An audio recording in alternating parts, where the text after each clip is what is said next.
Forvarnasviðið sinnir ýmsum erindum. Við viljum auðvitað allra helst koma í veg fyrir bruna, en ef það kviknar í, þá er mikilvægt að öll komist út og að tjónið verði sem minnst. Forvarnasvið skiptist í hönnunareftirlit og eldvarnaeftirlit, þótt það sé ein heild. Hönnunareftirlitið kemur snemma að málum og rýnir teikningar og gefur byggingarfulltrúa umsögn brunavörnir. Eldvarnareftirlitið tekur svo boltann og fer með byggingarfulltrúa í öryggisúttekt. Í framhaldi af því ber húseiganda að viðhalda brunavörnum og eldvarnareftirlitið framkvæmir eldvarnaskoðanir eftir þörfum.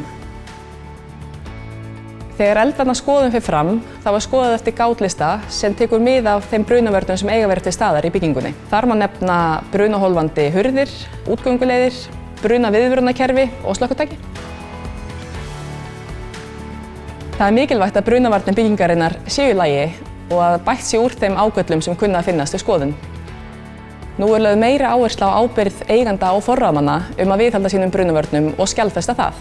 Þannig er eldvarnareftirlitið að hluta til rafrænt í bland við heimsóknir og hefðbundnar skoðanir. Þannig getum við aukið yfirsýnina og nýtt kraft okkar sem best. Mín skilaboð til fyrirtækja er að kynna sig hvernig brunavarnir byggingarinnar eiga að vera, passa að viðhalda þeim og ef það eru tækifæri til úrbóta að stíga skrefið. Ég heiti Aldís Rún Lárusdóttir og er sviðsstjóri forvarnasviðs og ég hef starfað hjá slökkviliðinu í 2 ár.